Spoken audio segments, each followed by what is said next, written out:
क्या आप कल्पना कर सकते हैं कि आसमान से सशरीर कोई शक्ति इस जमीन पे आए? नहीं यकीन आएगा। ये इतना अद्भुत है, इतना विचित्रतम है, जो मैं एपिसोड इसमें आपसे शेयर करने जा रहा हूं। इनका नाम जितेंद्र डागर है।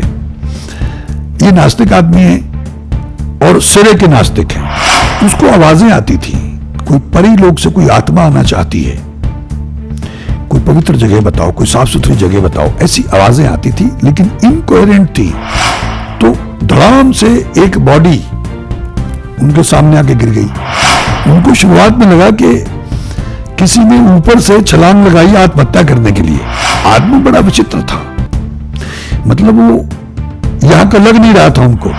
यानी ये जो बॉडी थी उसको एक मीडियम के तौर पे शक्ति इस्तेमाल करती थी, और जैसे एक शक्ति छोड़ के उस बॉडी को जाती थी वैसे वो धड़ाम से गिरती थी नीचे, और शरीर जो है ऐसे बाउंस करता था फर्श पे गिर के। ये बड़ा विचित्रतम मामला था, समझ से परे था। और वो जो अव्वू करता था वो परी लोक का किसी एक बच्चे की आत्मा थी उस बॉडी के अंदर। अगर हनुमान जी का मंदिर आए तो कहते हनुमान बेटे कैसे हो, दुर्गा जी का मंदिर हो दुर्गा बेटी कैसी है, ऐसे बात करते थे। कैसे उन्होंने कार उड़ाई, कैसे उन्होंने आकाश गंगा उतारी। 3 महीने रही वो शक्ति यहां, और 3 महीने में उसने कुछ नहीं खाया पिया।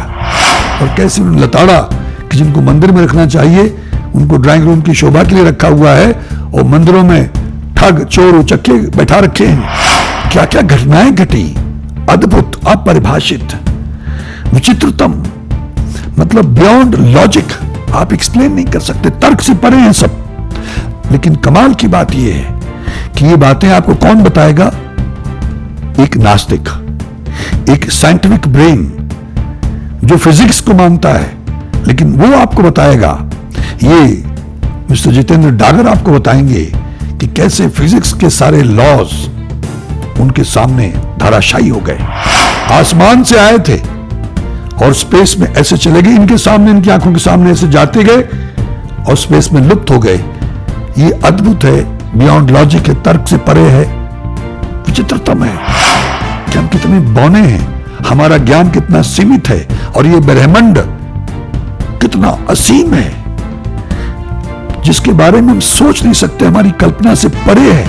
मंगल ढिल्लोन चैनल, एक ऐसा चैनल जो आपका जीवन बदल सकता है, जैसे अब तक बहुतों का जीवन बदल चुका है। मंगल ढिल्लोन चैनल। नमस्कार, आदाब, सत श्री अकाल। धन गुरु नानक, धन निरंकार, धन गुरु रामदास जी महाराज, धन गुरु ग्रंथ साहब जी महाराज, धन गुरु गोविंद सिंह जी महाराज, धन बाबा श्री चंद जी महाराज, धन गुरु पिता ओमकारा जी महाराज, धन सभी धर्मों के संत, महापुरुष, देवी देवता, अवतार, पीर, पैगंबर और प्रॉफिट साहिबान। गुरु प्रेमियों, हम चर्चा कर रहे थे बियॉन्ड लॉजिक, तर्क से परे वाली घटनाओं की। ऐसे जो वारदातें, जो घटनाएं इस संसार में घटती रहती हैं, ऐसी शक्तियां जो संसार में आती रहती हैं। खास करके जैसा मैंने जयलाल सिंह जी की घटनाएं आपसे शेयर की कि उनके घर में आग लगती थी। सिर घूमते हैं लोगों के। अब ये तो ऊपरी चक्कर हो गया, शक्तियों का चक्कर हो गया, भूत प्रेत का चक्कर हो गया, कि ये कराए का चक्कर हो गया। लेकिन क्या आप कल्पना कर सकते हैं कि आसमान से सशरीर कोई शक्ति इस जमीन पे आए? नहीं यकीन आएगा।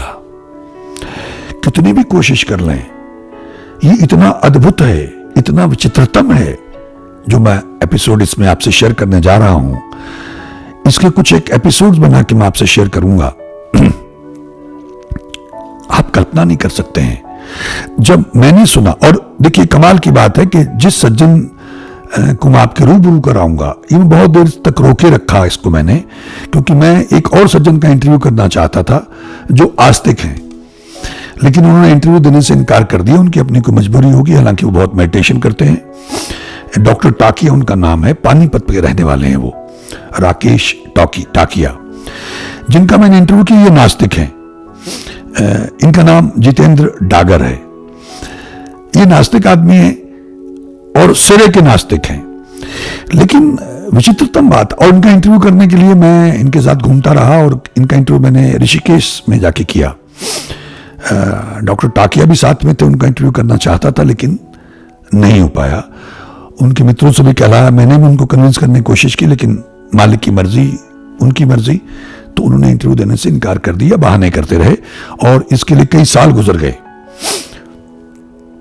ये कहते रहे मैं वहां आऊंगा, वहां का इंटरव्यू दूंगा, यानी मेरे आश्रम में यहां, लेकिन संभव नहीं हो पाया। हो सकता है अभी भी वो आ जाएं, ये कुछ एपिसोड अगर देखेंगे वो, लेकिन ज्यादा बेहतर होता कि वो शुरुआत से सारी बात बताते। खैर, एक पतला सा शरीर, छोटी आंखें, लंबा कद, ज्यादा लंबा नहीं लेकिन लंबे, सिर्फ हड्डियों का ढांचा, जैसे हड्डियों के ऊपर चमड़ी चढ़ाई हुई हो। एक लड़की, कोई डॉक्टर हैं, उनकी बेटी छोटी सी, उसको आवाजें आती थी, कोई परी लोग से कोई आत्मा आना चाहती है, कोई पवित्र जगह बताओ, कोई साफ सुथरी जगह बताओ, ऐसी आवाजें आती थी, लेकिन इनकोहेरेंट थी, क्लियर नहीं थी। तो अब धीरे धीरे ये आवाजें क्लियर होने लग गई, साफ सुनाई देने लगी लड़की को। तो उनको लगा कि इसको कुछ साइकोलॉजिकल प्रॉब्लम है बच्ची को, तो वो डॉक्टरों को दिखाते रहे, साइकेट्रिस्ट को दिखाते रहे। और उसके बाद में कभी वो पानीपत की घटना है, ये पानीपत में जो कचहरी है उनकी, वहां पे वो जो बच्ची थी उसके पिता का कोई जानकार था, एएसआई था, सब इंस्पेक्टर, दो कांस्टेबल थे, उनसे वो बात करने लगे कि भाई मैं बड़ा परेशान हूं, मेरी बच्ची को ऐसी आवाजें सुनाई देती हैं, कहीं से कोई आवाज है, कोई साफ सुथरी जगह। उसने, वो पवित्र जगह कह रहे थे, वो साफ सुथरी जगह कहने लगे, कोई साफ सुथरी जगह कह रहे, बताओ परी लोग से कोई आत्मा यहां आना चाहती है पृथ्वी लोक पे, तो कोई साफ सुथरी जगह बताओ। तो हम बड़े परेशान हैं, हमारी समझ में नहीं आता है कि हम कौन सी साफ सुथरी जगह बताएं, और ये हमारी बच्ची को साइकोलॉजिकल प्रॉब्लम है या वास्तव में कोई आवाज आ रही है। तो ऐसे वो उनसे डिस्कशन करने लग गए। तो वो जो पुलिस वाले थे वो मजाक करने लगे, हरियाणवी लोगों की आदत होती है ना, बड़ा मजाकिया ढंग से वो बात करते हैं। तो वो अपनी भाषा में कहने लगे, अरे भाई इससे बढ़िया साफ सुथरी जगह और कहां मिलेगी तुम्हें, जो भी आत्मा आना चाहती है उसको कोई यहीं आ जाना। तो उसने ऐसे ही जो आगे बड़ी साफ सुथरी जगह थी वहां तो उसकी तरफ इशारा करके कहा कि इससे बढ़िया साफ सुथरी जगह कहां मिलेगी, उसको बोल इधर ही आ जाए। तो अभी वो ये बात कर ही रहे थे कि इधर ही आ जाए, उसने 2-3 बार कहा, तो धड़ाम से एक बॉडी उनके सामने आके गिर गई। ये वही पतला चरहरा शरीर, जैसे हड्डियों के ऊपर से चमड़ी चढ़ी हो, छोटी आंखें, और वो गिरने के बाद में तो जो पुलिस वाले थे वो भाग गए, और ये भी जो बेटी, जिसकी बेटी को प्रॉब्लम थी, ये आवाज आती थी, वो भी भाग खड़े हुए और थोड़ी दूर पे जा खड़े हो गए। एक पुलिस वाले को तो लगभग बेहोशी हो गया वो, और वो टेंशन में बीड़ी जलाने लगे कि ये क्या है। उनको शुरुआत में लगा कि किसी ने ऊपर से छलांग लगाई आत्महत्या करने के लिए, लेकिन वो आदमी ग्रोन अप था और वो कुछ अजीब, जैसे बच्चा जिसको बोलना नहीं आता है उस तरह की आवाजें निकालने लग गया वो आदमी। तो थोड़ी देर तो लोग दूर खड़े रहे, फिर धीरे धीरे उसके पास आए कि ये तो जिंदा है, और वो ऐसे कुछ आवाजें वो निकाल रहा था। तो वो एक पुलिस वाला बीड़ी पी रहा था, तो उसको वो इशारा करने लग गया कि भाई ऐसा उसने कुछ किया होगा उसको, तो वो अपने में किया बीड़ी पिएगा, बीड़ी पीगा के, तो उसको तो वो ऐसे कर रहा था, उसको उसने दे दी बीड़ी, तो उसने ऐसे बीड़ी ली तो खांसी आ गई उसको बहुत जोर से, और उसने बीड़ी फेंक दी।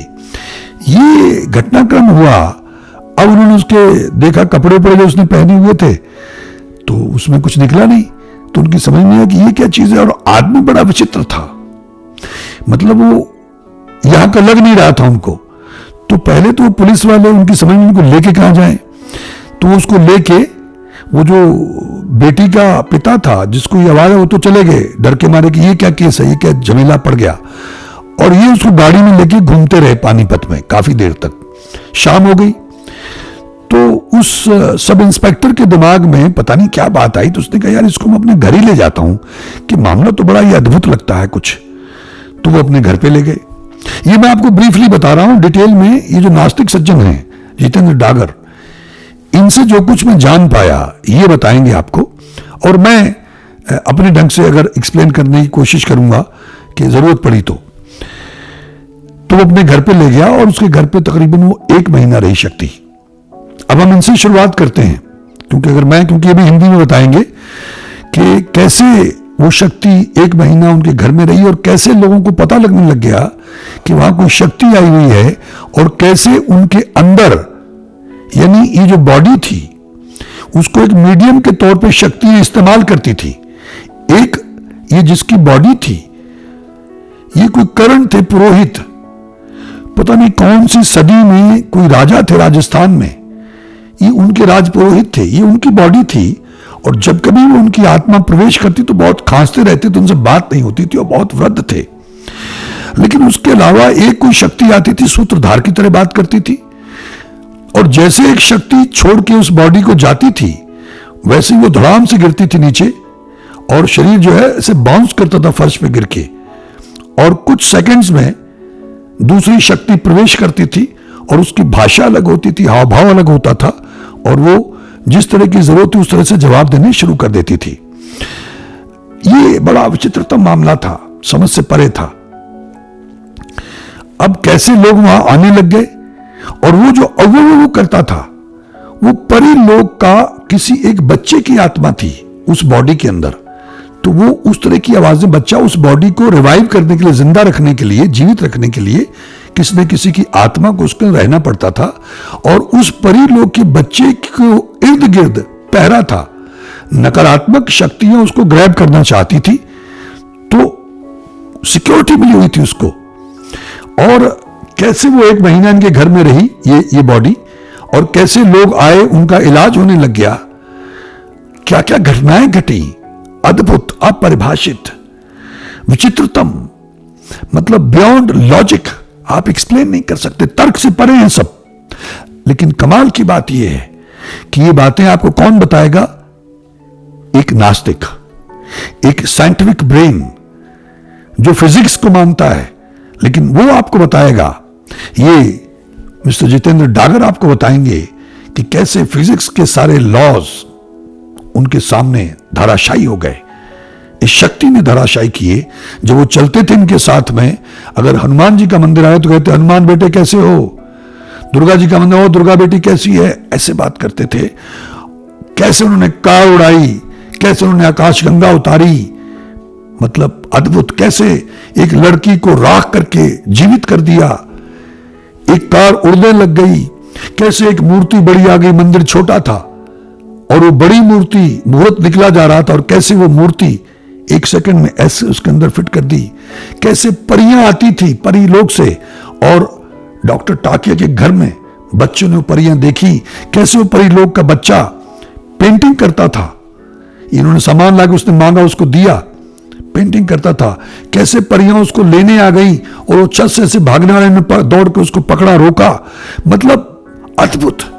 कैसे किसी ने मजाक उड़ाना चाहा, उसको खिलाना चाहा, क्योंकि वो इतने 3 महीने रही वो शक्ति यहां, और 3 महीने में उसने कुछ नहीं खाया पिया, लेकिन किसी डॉक्टर ने कैसे मजाक करना चाहा। ये सब जितेंद्र डागर आपको बताएंगे कि कैसे वो पनीर का टुकड़ा उसके जिद करने पे खा लिया, और उसके मजाक उड़ाने पे अपने कान से पकड़ के वो वापस 4 टुकड़े करके खाया था, साबित करके वो पनीर का टुकड़ा उनके हाथ में दे दिया कि तू तो बेटा मेरा मजाक उड़ा रही है, तू तो अभी से मुझे सुनाना शुरू कर रही है, ये ले अपना पनीर का टुकड़ा। कैसे ये जो ब्रह्म कुमारीज हैं वो कैसे ले गई अपने पास, अपने घर उनको, और गौतम बुद्ध, भगवान बुद्ध की प्रतिमा ड्राइंग रूम में रखी हुई थी, और कैसे उन्होंने लताड़ा कि जिनको मंदिर में रखना चाहिए उनको ड्राइंग रूम की शोभा के लिए रखा हुआ है, और मंदिरों में ठग चोर उचक्के बैठा रखे हैं।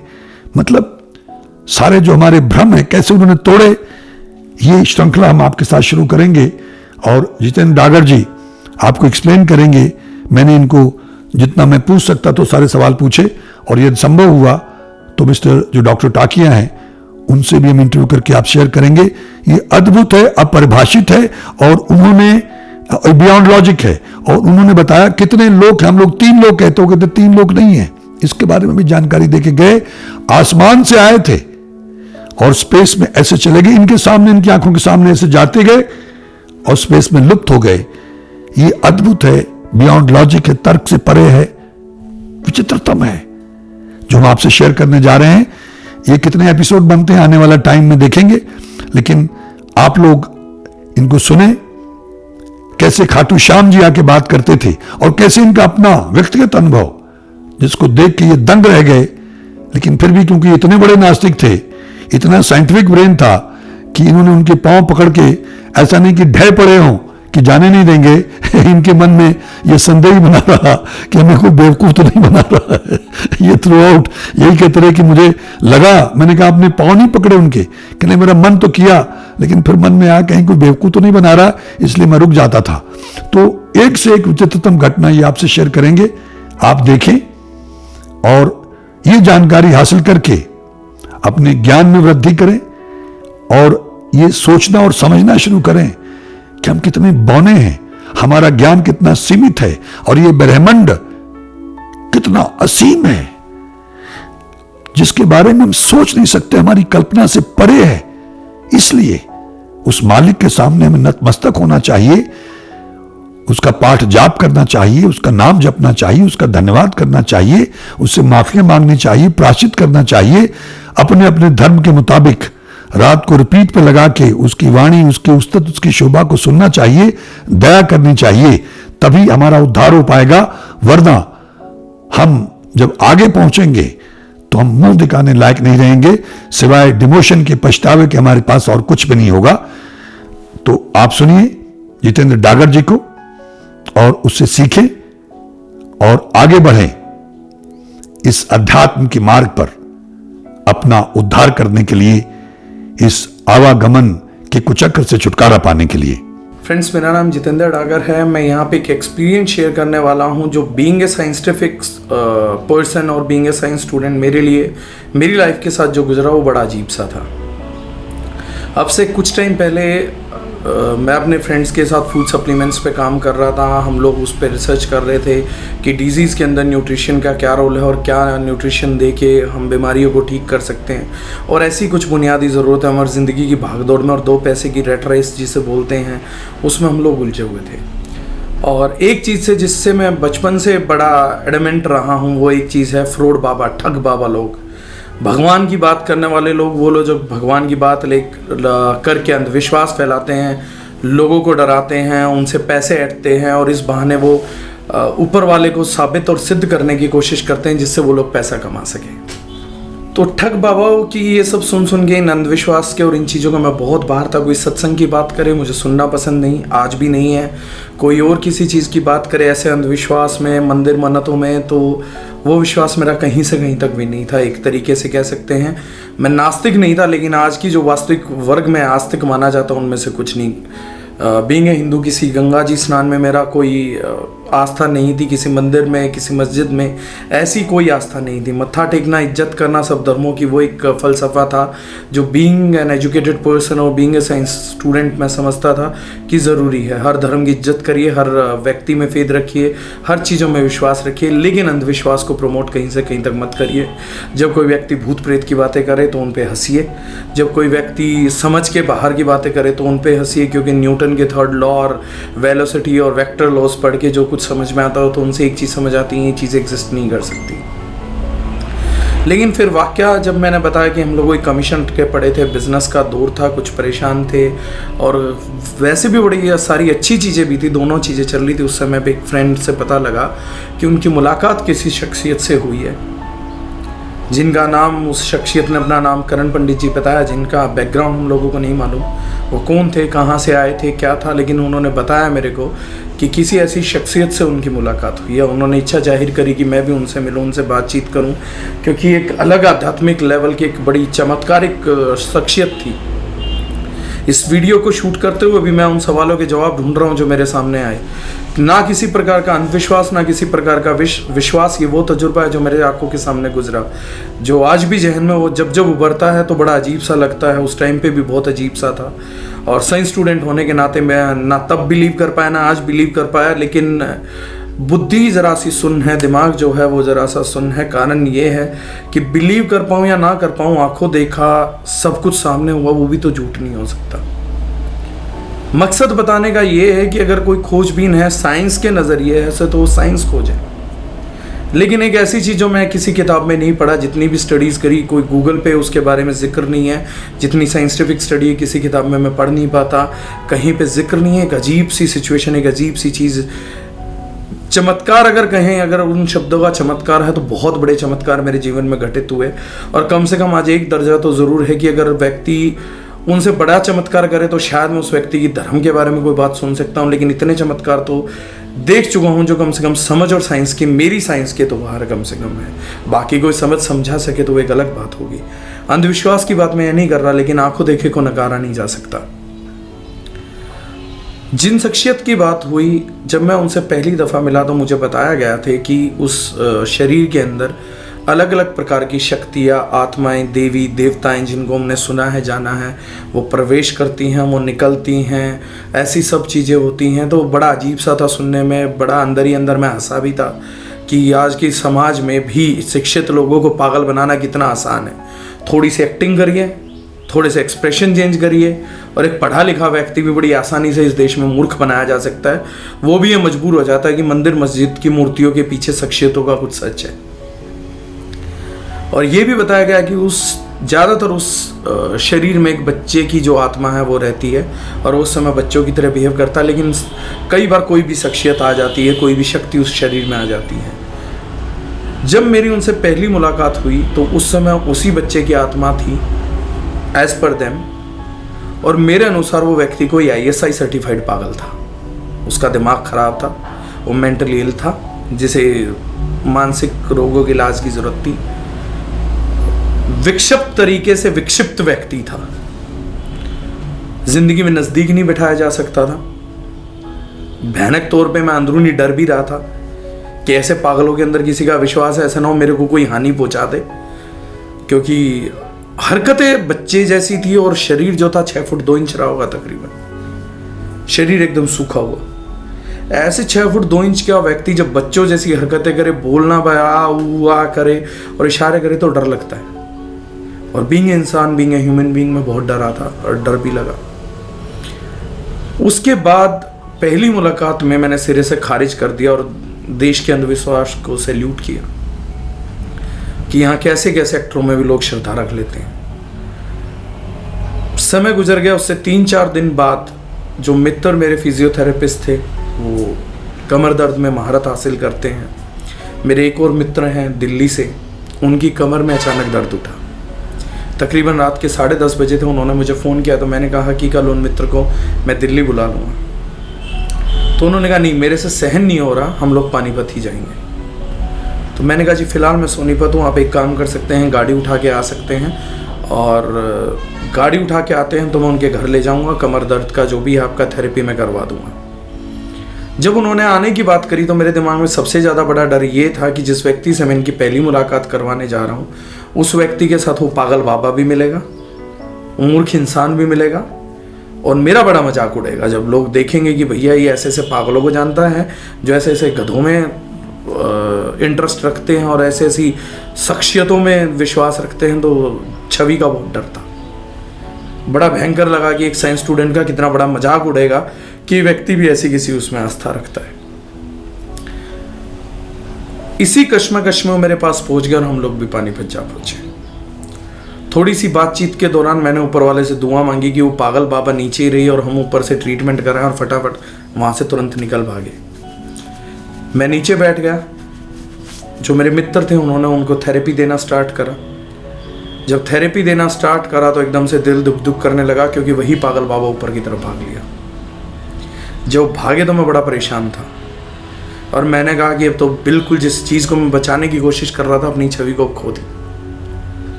लेकिन तुरंत वो 2 मिनट बाद वापसी आ गए। जब वो आ गए तो मेरे दिल को तसल्ली हुई कि चलो अब जो होना था हुआ, लेकिन एटलीस्ट वो 15-20 मिनट का एपिसोड नहीं था जिसका लंबा मजाक बनाया जा सके।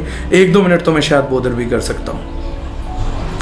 जब वो नीचे आके बैठ गए और आके जब वो सोए पूरे तरीके से, तो मैं निश्चिंत हो गया कि अब ये व्यक्ति सो गया तो कम से कम उठेगा तो है नहीं, इतनी देर में मेरा काम हो गया है, मैं उन लोगों को लेके निकल जाऊँगा और मेरी छवि सलामत रह जाएगी। मैं इसी कश्मकश में जल्दी से भागकर मैं ऊपर पहुंचा। ऊपर पहुंच के मैंने उनको कहा जी अगर आपकी थेरेपी हो गई हो तो चलें। उस समय वो 2 थे, मित्र थे और मित्र का साला था जो गाड़ी ड्राइव करके आया था। तो मैं उसी कश्मकश में बहुत तेज़ी से ऊपर भागा। मैंने उनको कहा जी हो गया तो फटाफट नीचे चलें। तो उन्होंने कहा हाँ ऑलमोस्ट हो गया, आई एम फीलिंग रिलैक्स्ड और चलते हैं। लेकिन जैसे ही मैंने गेट खोला तो मैंने देखा कि वही पागल बाबा मेरी आंखों के सामने था, उसी बच्चे के रूप में, उन्हीं हरकतों को करते हुए। And then I became fearful कि मेरी पूरी छवि की ऐसी होने जा रही है। फिर मैंने उनको कहा बाबा जी चलते हैं, आशीर्वाद दो, हम निकलते हैं। बच निकलने का तरीका यही एक और था, और कोई बच निकलने का तरीका उस समय मेरे पास था ही नहीं। जब वो इशारा किया तो उनका इशारे का कहने का मतलब ये था कि भाई मैं तेरे लिए आया हूँ, नहीं मैं आया उस व्यक्ति के लिए हूँ, तेरे उस मित्र के लिए जो अंदर बैठा वो उन्होंने मेरे से इशारों में कहा और मुझे गेट पे से हट जाने के लिए कहा। मैं डरता डरता गेट से हट गया। वो आके बैठ गए और बैठ के उन्होंने उस मित्र की हथेली पे कुछ ड्राइंग बनाना स्टार्ट करा। ड्राइंग बनाना स्टार्ट करा तो क्योंकि वो बोल नहीं पा रहे थे, हमने उससे सवाल किए कि क्या है क्या नहीं है। ये सब जो मैं बात कर रहा हूँ ये अंधविश्वास भी लग सकती है, झूठ भी लग सकती है, बहकापन लग सकता है, लेकिन फिर मैं वही कहूँगा एक एपिसोड है जो मेरे साथ गुजरा है। एक ऐसी चीज़ें हैं जो मेरी समझ के बाहर हैं, कम से कम साइंस की समझ के बाहर है। उन्होंने जब उनकी हथेली पे वो बनाना चालू किया तो मैं बहुत मजाक में था, सब लोग ज़मीन पे बैठे हुए थे, मैं कुर्सी पे बैठा हुआ था उस समय पर उनके ठीक सामने। जब उन्होंने बनाना चालू किया तो हमने पूछा कि ये क्या बना डाला, कोई परी है? तो उन्होंने कहा नहीं, इशारे से। हमने कहा भूतनी? तो उन्होंने कहा नहीं भूतनी भी नहीं है, इशारे से मना किया। हमने उनसे पूछा कुछ और, लगातार क्लू देते रहे लेकिन वो ना में इशारों में ना में जवाब देते रहे और हम लोगों को कुछ नहीं पता लगा। तब तक वो मेरे सामने कभी बोले भी नहीं थे। लेकिन फिर अचानक से उनका शरीर गिरा और उनका सर बुरे तरीके से जमीन पे जाके लगा, जो कम से कम एक कोई भी एक्टर किसी भी प्रकार का मैं नहीं मानता कर सकता है। एटलीस्ट वो अपने आप को चोट मरवाने के काम तो नहीं कर सकता। मैं भयभीत था कि चोट लगी होगी, एक्टिंग में बंदे ने, बूढ़ा पागल हो गया है, एक्टिंग करने के चक्कर में सर फुड़वा बैठा है। लेकिन उसके बाद 2 मिनट बाद जब वो व्यक्ति उठा तो उसका चेहरे पे हाव भाव पूरी तरीके से बदले हुए थे। जिस आसन में वो उठ के बैठे वो मैंने सिर्फ फोटोग्राफ्स में किसी ऋषियों को, बड़े लोगों को लगाते देखा। और उसके बाद उन्होंने जो करना चालू किया वो इशारों की बजाय सीधा हिंदी भाषा में बात करनी स्टार्ट करी। और जो मित्र मेरे साथ गए थे उनको सीधा बुलाया और उनके नाम से बुलाया। मेरे लिए आश्चर्यजनक था। उन्होंने उनको सीधे नाम से बुला के बोला कि तू आ गया। तो वो भी हतप्रभ थे, मैं भी हतप्रभ था, वहां बैठे उनके साले भी बड़े असमंजस में थे। और फिर उन्होंने बोला कि पहचाना मुझे? तो हमने कहा नहीं। तो उन्होंने उनके कुल गुरु का नाम लिया कि क्या आप गुरु मांडू को जानते हैं? उन्होंने कहा जी। तो कह रहे क्या आप उनके गुरु को जानते हैं? तो उन्होंने कहा जी नहीं।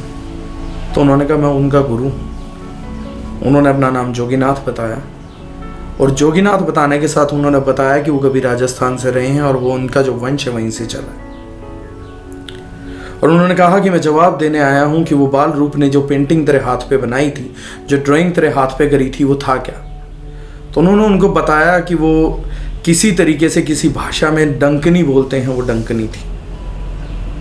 उन्होंने कहा कि ये बहुत खतरनाक है, इसी ने तेरे पिताजी की जान ली थी। उस समय तक मैं सच बात बताऊं तो उस रूम में जो बैठे थे सिर्फ उनके साले और उनको पता था कि उनके पिताजी नहीं रहे हैं। मैंने उनसे एकदम पलट के पूछा कि क्या आपके पिताजी नहीं हैं भाई साहब? तो उन्होंने कहा नहीं। मैंने कहा लेकिन ये बात तो मैं भी नहीं जानता आज तक। तो उन्होंने मेरे को एकदम से टोक के कहा तो इससे क्या पूछ रहा, तुम मेरे से पूछिए तो आज तक खुद नहीं जानता कि इसके पिताजी कैसे एक्सपायर हुए थे।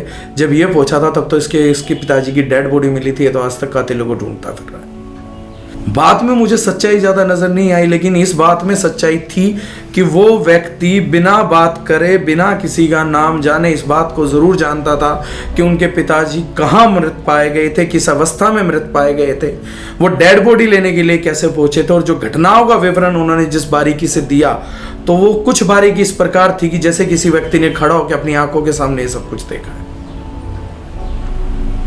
मैं ये नहीं कहता कि कोई डंकनी होती है या किसी डंकनी ने ही मारा होगा या कोई बात है, लेकिन मैं आज तक अमेज्ड हूं कि किसी व्यक्ति ने, जब मेरे जैसे व्यक्ति को, जो उस व्यक्ति के साथ सालों से रह रहा है, उसे ये नहीं मालूम कि इसके फादर है या नहीं फादर है, वो व्यक्ति विवरण दे रहा है कि ये व्यक्ति ऐसे था, ये व्यक्ति ऐसे दीवार फांद के पहुंचा, तब जब ये पहुंचा तो इसके पिताजी की डेड बॉडी इस अवस्था में थी, उनकी गर्दन ऐसे झूल रही थी और इतना समय पहले एक्सपायर हो गए हैं, तो वो हतप्रभ करने वाला है।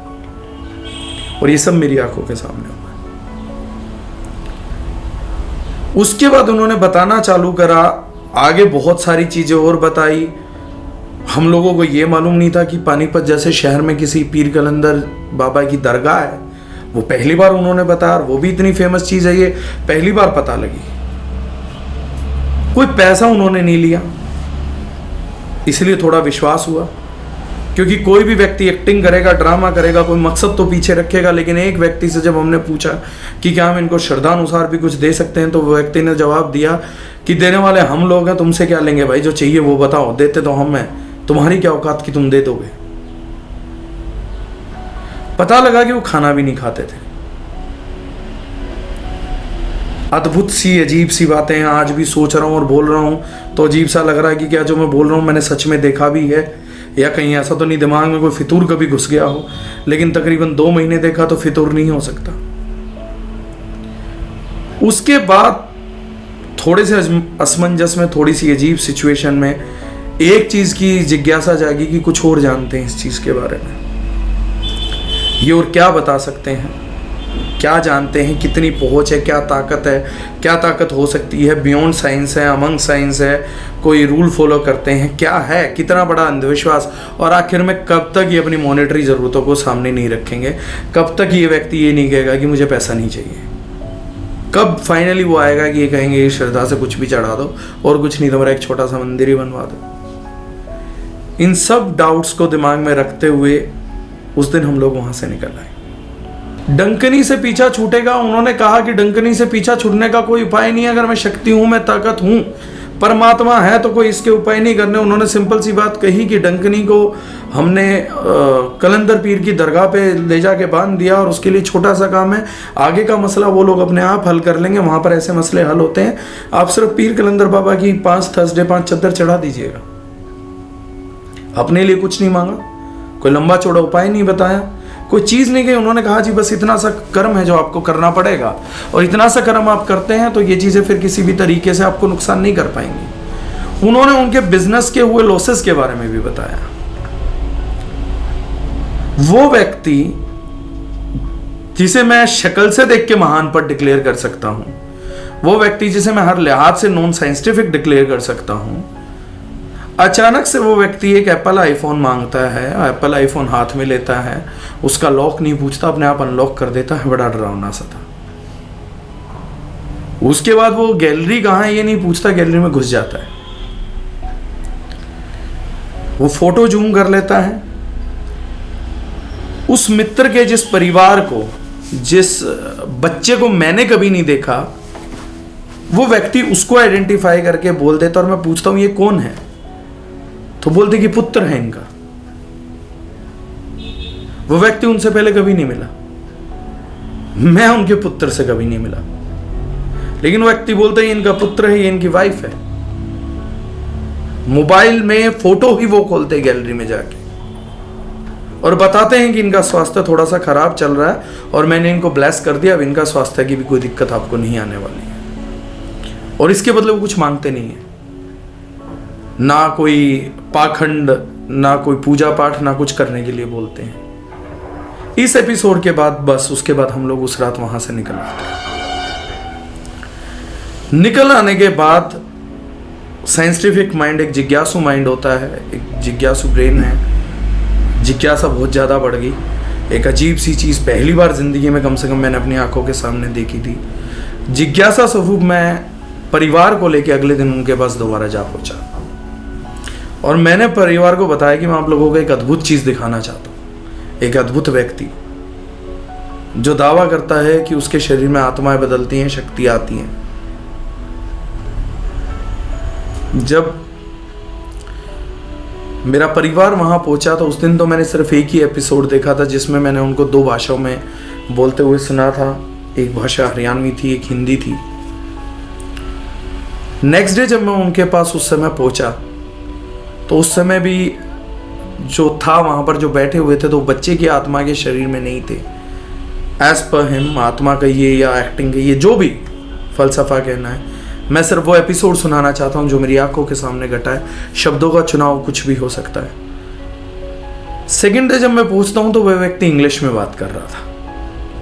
दैट सेम पर्सन, वो अनपढ़ गवार 6 फुट 2 इंच का पतला सा कमजोर मरियल व्यक्ति, वो वहां पर इंग्लिश में बातें कर रहा था। व्हेन आई एंटर्ड तो उन्होंने मेरा हालचाल पूछा एंड देन दैट पर्सन जिससे मेरी 2-3 बार पहले मुलाकात हुई वो मेरे मित्र से पूछता ये है कौन। तो उन्होंने बताया कल मिले थे, ऐसे ऐसे बाल रूप से मिले थे। उन्होंने कहा ओके। तो उन्होंने बैठाया और उस दिन जो उनके सवाल थे उन्होंने पहले 4-5 सवाल मेरे से जनरल नॉलेज के और जीके के और हिस्ट्री पे किए, just to have fun. Then later on he interacted with us और उन्होंने मेरे फेलियर्स के बारे में बात करी। जो रिसेंट फेलियर मेरा एक बिजनेस में हुआ था और जो पेमेंट मेरी रुकी पड़ी थी। तो उन्होंने कहा कि कुछ कॉम्प्लिकेशंस हैं जिनमें आप बिलीव नहीं करते हैं। तो मैंने कहा जी मैं किसी चीज में बिलीव नहीं करता हूं। तो उन्होंने कहा करना चाहिए। तो मैंने कहा जी बिलीव करने का मेरे पास कोई आधार नहीं है। तो उन्होंने कहा आपका पैसा अटका पड़ा है। मैंने कहा जी पैसा अटका पड़ा है और मैं चाहता हूं वो मिल जाए। तकरीबन 70-80 हज़ार रुपए की रकम थी मेरी। तो उन्होंने कहा कि तू क्या सोचता है किसी इंसान ने तेरा पैसा रोक रखा और वो इतना पावरफुल है कि तेरा पैसा रोक सकता है, मेहनत का कमाया हुआ।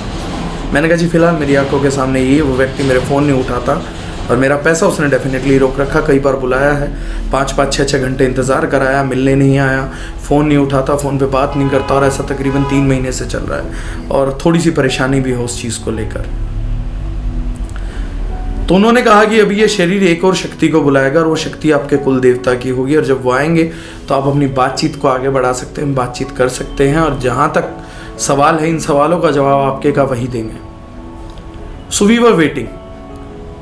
5-10 मिनट के बाद वो एपिसोड दोबारा हुआ। वो शरीर दोबारा लुढ़का, दोबारा गिरा, उसी अवस्था में दोबारा उठा और इस बार जब उठा तो वो प्योर राजस्थानी में बात कर रहे थे, गा कर बात कर रहे थे और जो भी वो बात कर रहे थे वो गाने में थी, रिदम मिलाई जा रही थी एक लाइन से दूसरी लाइन का। जो मेरी भाषा में बात करेंगे, मैं कोई म्यूजिक पर्सन नहीं हूँ। वो एक सवाल भी करते थे, आपसे हालचाल भी पूछ रहे थे या कुछ भी बात कर रहे थे दुनिया जहान की। तो वो काफिया जिसे बोला जाता है, शायद काफियों में बात कर रहे थे, एक लाइन को दूसरी लाइन से राइम करके उसको गाते हुए, वो भी राजस्थानी में। He was not talking in English, Haryanvi और हिंदी और any language which we could understand. वो राजस्थानी में बात कर रहे थे which we were able to understand a bit, क्योंकि प्रॉपर एक्सेंट राजस्थानी था तो I was unable to identify. बहुत ज़्यादा शब्द समझ में नहीं आ रहे थे, धीरे धीरे माइंड ग्रैस्प कर रहा था कि इन्होंने क्या बोला है। सो वी आस्क्ड हिम कि आप कौन है। तो उन्होंने कहा कि मैं राजस्थान से आपका कुल देवता हूं। ये सब भी उन्होंने हमें गा कर ही बताया था। उसके बाद जब मैं बात आगे चली, मेरी मदर से उनकी बातचीत हुई तो उन्होंने बताया कि I am not ready, I am a power. मैं एक शक्ति हूँ, भगवान नहीं हूँ, शक्ति हूँ। हम लोगों के ऊपर भगवान होता है, हम शक्तियाँ होती हैं और शक्तियों का अपना एक वजूद होता है, एक इंटरेस्ट होता है। भक्ति चाहती हैं, रिजल्ट देती हैं और जो भी रिचुअल्स है वो करने चाहिए। तो ऐसा सब उनके डिस्कशन से बाहर समझ में आया था मोटा मोटी। अब मैं सारा एपिसोड याद नहीं कर सकता, 2-1 साल पहले हुआ है। अगर शायद इंटरव्यू ना दे रहा होता तो ये बातें करना पसंद नहीं करूँगा, क्योंकि जब मैंने उनसे पूछा भी था बाद में कि कभी आपका जिक्र करना चाहूँ तो करूँ किसी के सामने, तो उन्होंने कहा आप जिस मर्जी को चाहे मेरा जिक्र कर सकते हो, मेरा कुछ नहीं जाना, दुनिया ने तेरे को पागल कहना है, तो जो मर्जी है कहे, जिस मर्जी को है बता, मेरे को कोई फर्क नहीं पड़ता। तो उन्होंने उनकी ये सब बातें समझ आई, मदर से डिस्कशन हुआ। मदर से डिस्कशन में उन्होंने बताया कि आपके बड़े बेटे को मैंने बिज़नेस दिया, और जब एक बार बिज़नेस में डाउन हुआ और ये मेरे मंदिर पहुंचा तो मैंने इसे फिर 1 साल 2 साल खूब पैसा दिया, but then he didn't turn up. That was his logic. जो शक्ति आए थे, जो कुल देवता क्लेम किया, उनका लॉजिक ये था। लेकिन मैं उस लॉजिक पे विश्वास कर सकता हूँ क्योंकि प्रैक्टिकली ये हुआ था। We hadn't been there for 25 years, और 25 साल के बाद जब मैं बिजनेस में डाउन था तो मेरी मदर ने कहा कि 25 साल हो गए और कुछ नहीं होता, तो एक बार तेरा दिल नहीं मानता, because I was not ready to believe कि कोई मंदिर साला मेरी सक्सेस रोक सकता है, ग्रोथ रोक सकता है। मैं पढ़ा लिखा हूँ, स्कॉलर रहा हूँ, ऐसे मंदिर मस्जिदों से अगर ग्रोथ रुकने लगे, नज़र लगने से ग्रोथ रुकने लगे, तो मेरे ख्याल से अंबानी को आज तक जीरो की डेरी पे होना चाहिए। ये मेरा कॉमन लॉजिक आज भी है कि अगर नज़र लगती है तो अंबानी पे तो सारी दुनिया की नज़र, वो जीरो क्यों नहीं हो जाता। और ऐसे कुल देवता से चलते हैं तो पुजारियों के पास सबसे ज़्यादा धनराशि होनी चाहिए। ये लॉजिक मेरा आज भी है, आज भी मैं इसी लॉजिक को बिलीव करता हूँ अपने को।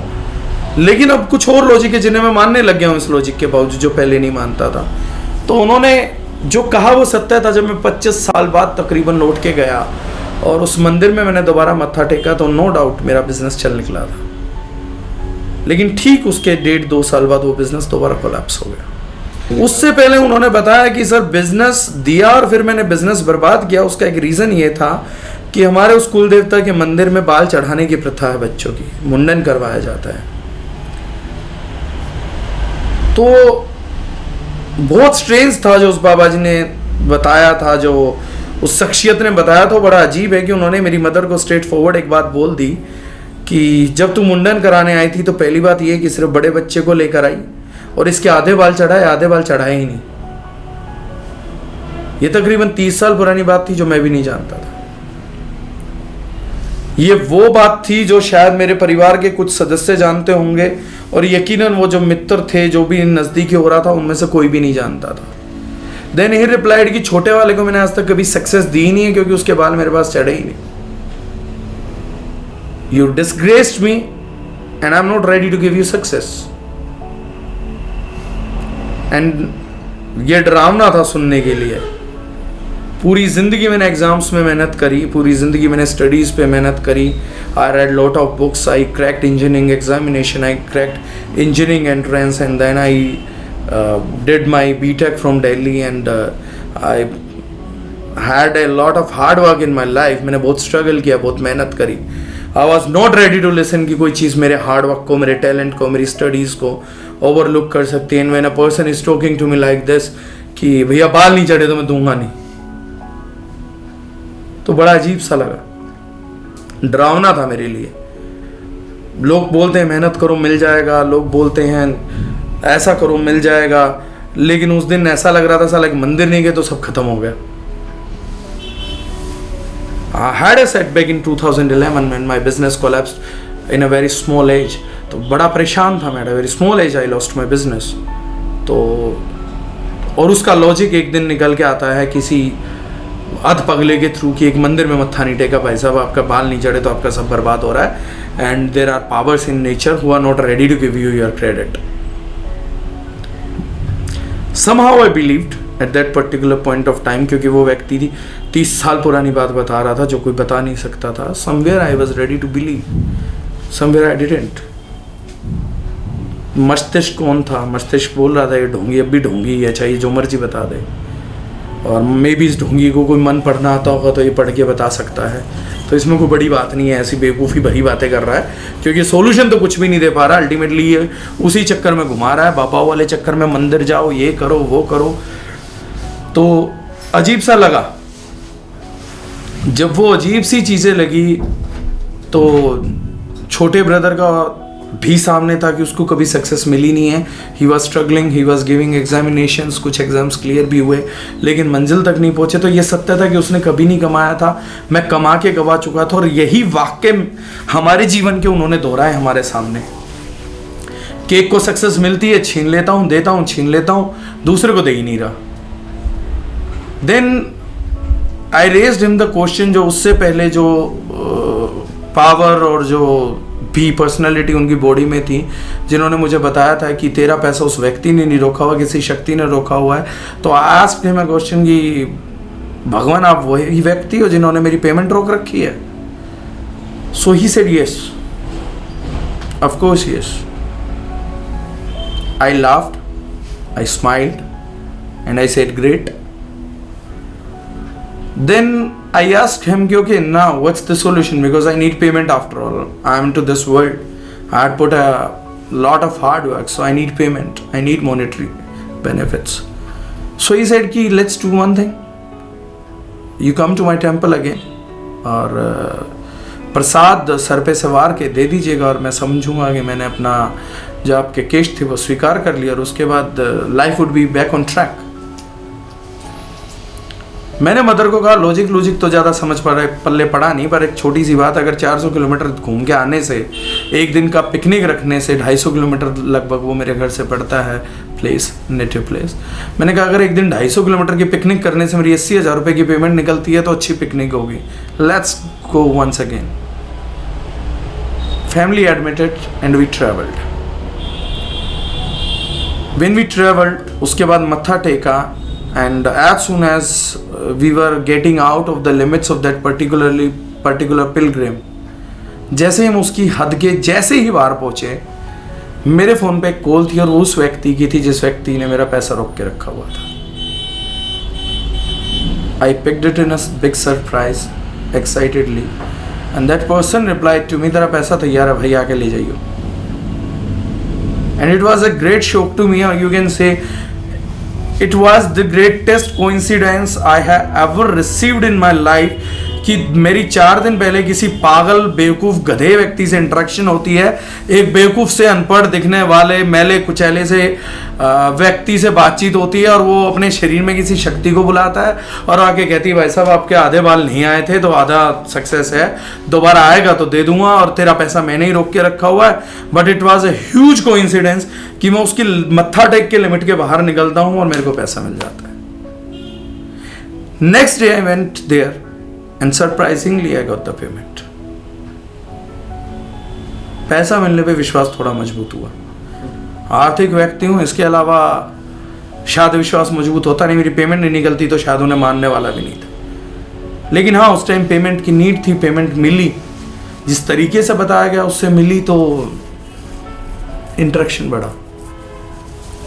जिज्ञासा और कुछ जानने की, पेमेंट हाथ में थी तो जिज्ञासा ये थी कि थोड़े से साइंस के फंडे लगा के ये समझ ले कि ये बेहतरीन एक्टर काम कैसे करता है। मंगल ढिल्लोन चैनल, एक ऐसा चैनल जो आपका जीवन बदल सकता है, जैसे अब तक बहुतों का जीवन बदल चुका है। मंगल ढिल्लोन चैनल।